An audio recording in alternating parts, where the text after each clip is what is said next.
प्रभु आ गए श्री राम जी। अड़ैया ने आंख खुरप लगी ऐसी तो आंख खोल के देखा, नवीन मेघ कांति अरविंदाक्ष सारंग धनुष धारण किए हुए सामने खड़े। कहा कौन हो आप? हमें राम जी कहते हैं। आपने कहा गुरुदेव के ठाकुर आ, तो गुरुदेव तुम्हारे जो है उनके हम ठाकुर जी हैं। सही में आते हो तुम? बोले आए तो गए, और हम पाएंगे बड़ी खुशबू आ रही है आलू के भरता की, तुम्हारी बाटी बनी हुई। और गुरुदेव ने कहा तो भोग लगा के पाना, मतलब आप पाते तो हैं, नहीं सुना है?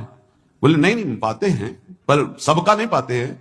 आप जैसे भक्त जब पुकारते तो बिल्कुल कुछ नहीं जानता। काश तो आप हमको ऐसे ही रखोगे, क्योंकि आप आ गए तो आप भी। तो प्रभु ने कहा जब तुम 2.5 किलो पा सकते हो तो हम तो 2.5 मन भी पा सकते हैं। बोले हमको ये पता नहीं था कि गुरुदेव के ठाकुर इतने भूखे रहते, पर आप अलग पत्तल में ले लो, अपने पूरे पत्तल में तुम आपको पाने दें। बोले भोग थोड़े ऐसे लगाया जाता है कि तुम अपना रखो, तुम अपना रखो। और बोले आंख मूंद कर तुम बैठो, जैसे तुम्हारे गुरुजी भोग लगाते हैं तो आंख मूंद लेते हैं, अब हम पाएंगे तुम्हें। तो आंख मूंद लिया, चलो भाई पाओ। सोचा एक आध बाटी पा लेंगे, बीच बीच में खोल के देखता जाता भगवान सब चाट गए। भगवान बड़े करत विनोद संग बालक वट, हरिवंश महाप्रभु कह रहे करत विनोद संग बालक वट, मुनि मन ध्यान धरत नहीं पावत।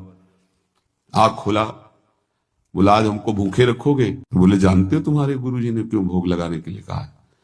आज एकादशी है, तुम्हारे गुरुजी के यहाँ एकादशी रह जाती है, इसीलिए तुमको अमनिया दिया, वहां बनाया नहीं, और तुम्हें रोज अमनिया देंगे। तुम रोज आओगे, हम बुलाएंगे तो? अब आप बुलाओगे रोज तो आएंगे नहीं, हम रोज रोज आएंगे।